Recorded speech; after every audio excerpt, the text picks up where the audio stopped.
Welcome, everyone. Week 14 wide receivers. You guys don't know it, but this is actually our second try as I muted myself for a long period on our first take. But had I not said anything, you never would have known. But we like telling you, give it to you straight here. I'm here with Jim McCormick. I am his sidekick. He's the Batman. I'm the Robin. But unlike Robin, I'm going to lead us, at least in terms of talking to you about the big game promotion that we're running here at rotocurve.com. Big Game 51, rotocurve.com/big-game. You can win free tickets plus fan experience events. Of course, the things included 4-night trip to Houston, Texas, 2 tickets to the big game February 5th, upgraded lower level end zone seats, VIP tickets to the Antonio Brown celeb game, $800 in airfare credit, all you can eat tailgate, and Prime Sports Club pregame with Joe Montana and Warren Moon. Jim, I know it feels like we just talked about it, but Mike Evans is the guy that to me is standing out as the wide receiver to spend up for, at least in cash games this week, with Antonio Brown looking like he's going to be in the snow. I mean, what do you think of Mike Evans this week? I completely agree. It's one of these weeks where, Antonio Brown is, like you said, there's some compromised weather, and Julio Jones. We don't know if he's a decoy or not. It's just not the best week. I love Amari Cooper this week, for example. He could beat up. He's going to line up a lot on Phillip Gaines, but then again, he's also not in a position, in big tournaments because he's playing Thursday night. I mean, I would load up on him in cash and tournaments if possible, and I will. But it's obviously we really want to focus on these big Sunday tournaments. So Evans is the guy, and even big cash games. Evans is the guy that I identify. I think it's easy to identify him.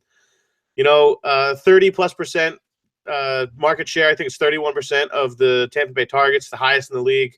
It's sustained over this long period. It's pretty obvious to recognize that Casey Hayward is really, shutting down really comparable star receivers. He's become a shutdown corner, which, like I said, it's really impressive because imagine what that San Diego defense can become. We never really think of San Diego as a defensive team. It's just not what we think of. We think of Phillip Rivers scoring and kind of the AFC Saints in some ways, right? But the next year they could be formidable. That's another story, but I think it gives credence to the fact that was kind of an outlier performance for Evans. I think these next, 2 out of the next 3 weeks are against the Saints. And it's also, this is where this is a big game for Tampa. Every game's been big as they've been chasing, trying to take this division back, and they're in the driver's seat. So it's not even narrative driven. It's kind of just football driven in the sense that you win with your best players. They've been successful downfield with him, and I think they're going to do that again here. Evans just has the best combination of floor and ceiling of all these elite guys. I know he's expensive, but he's the guy you pay for.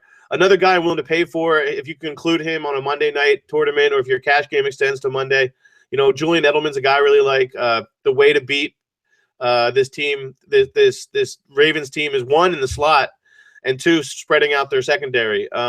They've been exploitable in the outside corners and against the end of the nickel situation. And I think Edelman he's got a 33% market share over the last 3 weeks in the kind of this post-Gronk era, since Gronk went down. So it's a really attractive scenario for market share. And I just think his floor is so high in PPR formats. Not as interested in him on FanDuel, but still, yards are yards. He's still going to produce. I just think that his floor is so high on Draft Street rosters, and particularly DraftKings, where his price is still reasonable. The third guy that I love in cash is Pierre Garçon. He's got the targets. The targets have been up recently. His market share is more impressive. And, this Eagles team is a team you can beat up on the outside. I think Evan Silva just noted, the Eagles have given out top 12 QB performances in 5 of the past 6 weeks. Well, and I watched that, I barely watched this Eagles Bengals game last week. The Bengals were moving the ball at will, and Andy Dalton was moving the ball downfield and over the middle at will. And I think Garçon is kind of his security blanket at this point. I know Crowder works that route as well, but it would be interesting to note whatever Reed's status is that could affect things. But even without that, I really enjoy the upside that Garçon brings along with the floor. So those are kind of my 3 identity guys right now that I'm targeting. I really like those guys and what they bring to the table in terms of security, and they all actually have some ceiling too. Who are you identifying in cash? Because I know it's a tricky market this week with some of these late season considerations. Yeah, Garcon's one of the guys that I like. 4,200 last week, saw 9 targets, caught 7 of them for 78, gone over double-digit fantasy points in 4 of the last 5, been targeted at least 7 times in each of those. So he's seeing a lot of targets for very little money. 4,200 on DraftKings. I think that makes a ton of sense. Assuming you believe in Bryce Petty, I think you could go bare minimum and punt the position and go Robbie Anderson against San Francisco. It's not something I really want to do, but if you're, going for maybe the double stud backs, or you want to spend up for 2 wide receivers, which I'll get to, I think he at least makes a little sense, being that, it looked like Petty found his guy last week.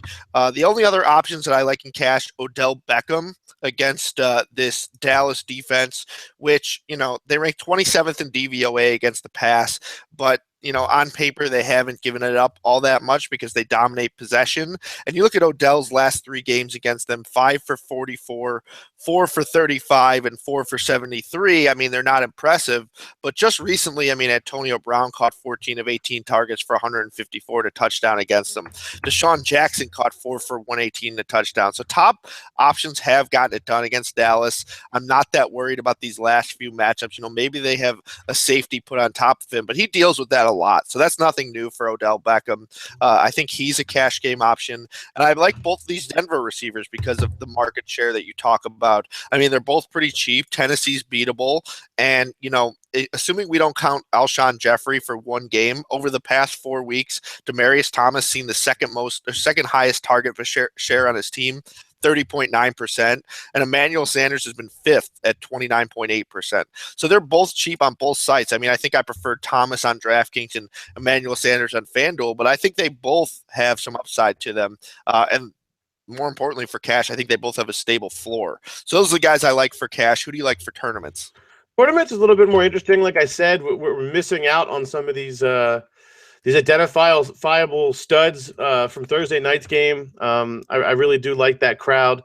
I think, I like Deshaun Jackson in tournaments as much as he's difficult to trust in cash. Again, if they can line him up against Jalen Mills, he's potentially auditioning for a return to Philadelphia here. But more importantly, I just think it's free picking. Last week, like I said, Dalton completed 5 of 6 passes, 20 yards past the sticks. That's an incredible completion rate. That's like a 45% kind of proposition for the average NFL throw. So to complete 5 of 6, it just means that 1, the pass rush isn't effectively getting to the pocket, and 2, the corners really aren't on their man down, deep. Another guy that I actually don't mind in tournaments, just because of the multi-touchdown upside, would be Dez Bryant. The price is low enough now that it reflects the risk, and I think getting a share of him is kind of your wide receiver 2, or even if you're wide receiver 1, if you go crazy heavy on running back. It's interesting because he has that kind of that 16 to 17 point projection that we can expect, but he also still has a 30-point fantasy ceiling. And I think there's only probably 6 or 7 receivers who can actually legitimately give you 30 fantasy points. And I think he's one of them, mostly because of his contested catch and red zone skills.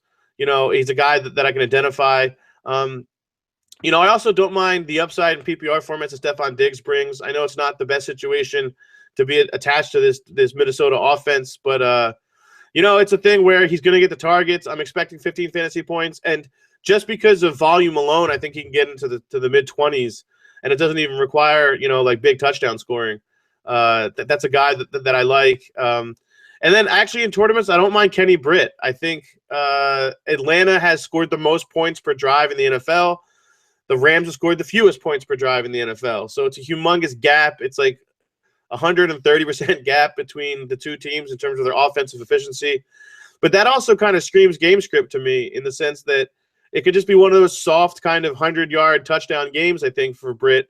He's the only really identifiable deep threat that they're working with right now. I know Brian Quick had a great catch last week, but Britt seems to still get kind of these valuable vertical targets, right? And 2 weeks in a row now, really, honestly, the last 5 weeks, it's been 15 points, 21 points, 9 points, 16 points, 15 points. So, you know, whatever you actually think about Kenny Britt as a player, the workload's there.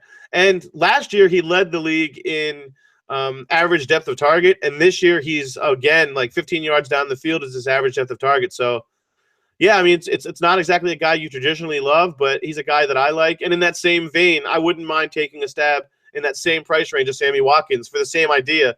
Just win me a week because you catch 2 deep balls. Yeah, I love me some Sammy Watkins if that weather is fine. Even if the weather's not, I mean, he just needs to beat a guy once. So He's going to do it. One of these weeks, he's going to have that 3-catch, 150 for 2. You know, like right, as long as it's not like a terrible snow, like there's not a ton of wind, and I think it was like right. 8-mile-an-hour wind when I saw it. I mean, I still think it's possible for Watkins, so I still like him.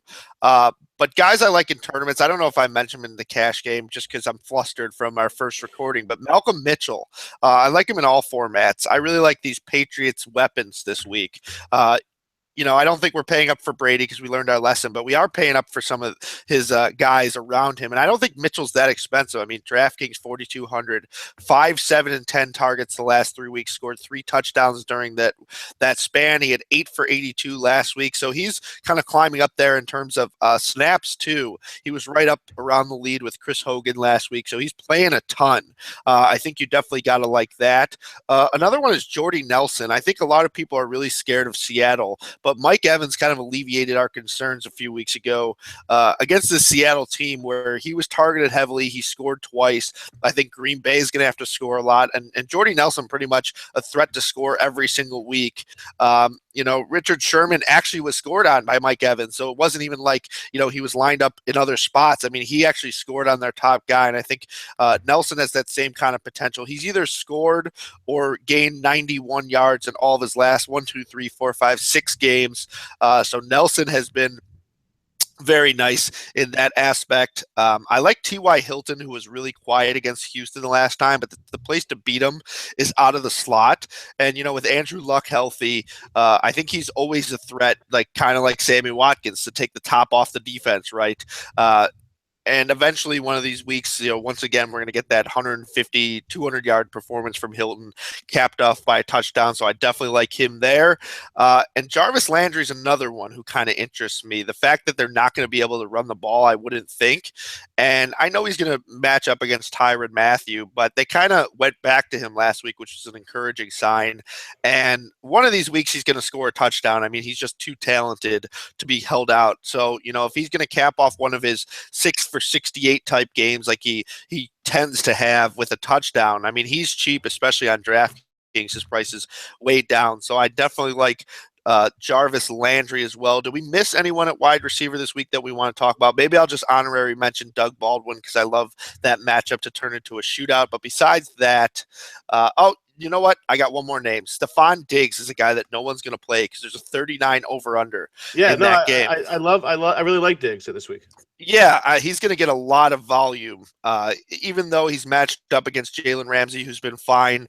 I mean, this is a guy who, on a good week, they'll throw to him 14 times. You know, they move exactly. Exactly. I mean, all over the place. He lines up in the slot. 11% on the left, 11% on the left side, 59 in the slot, 29 on the right. So he definitely moves around a ton. I mean, they coordinate ways to get him the ball. And if anyone's going to score in this game, it feels like Stephon Diggs has the best chance on either side. I agree. It's a good setup, and I think the market will be off of him. He played again. It's out of sight, out of mind. He wasn't in this weekend slate. I think there's some ownership bias that serves to do that as well, just because we haven't seen them for a while. Yep, definitely. Any final words at the wide receiver position? This is a lot easier than running back. There's not about a billion options like there is at the running back. Yeah, I think there's more clarity. I think the top, it's Evans, and then I think I identify kind of with these like safer PPR hogs a little bit for my 2 through 4 guys. Rather, like I'll shuffle, and it's like, the guys who are going to have really like Diggs and Edelman, for example. These guys have 30% of their passing market, and so you can get 30% of their passing market for 6,500 and less, and then you go ahead and pay up for Evans, and you can still afford to pay up at running back. So I just think it's kind of a week to look at a little bit of cost certainty at receiver. I'm not sure there's as many of these kind of like identifiable awesome matchups that we can sometimes find. I agree with you there. So get cute this week at wide receiver, unless you're going for the chalk. Is basically, we've got a bunch of guys who are in solidified matchups that we mentioned, but other than that, I mean, you can kind of go a little crazy this week. I think running backs, we've got guys that we can identify, but I think there's going to be some people who come from the woodwork this week at wide receiver, guys like Robbie Anderson last week. So there you go. That's all for wide receiver this week, but just want to remind you, rotocurve.com/big game. You can win free tickets plus fan experience events to this big game. So go ahead and check that out. It's a 4-night trip with upgraded seats, airfare credit, VIP tickets to the celebrity game, and much, much more. Stay tuned because Jim and I are going to finish it off with some stacks this week to help you win tournaments.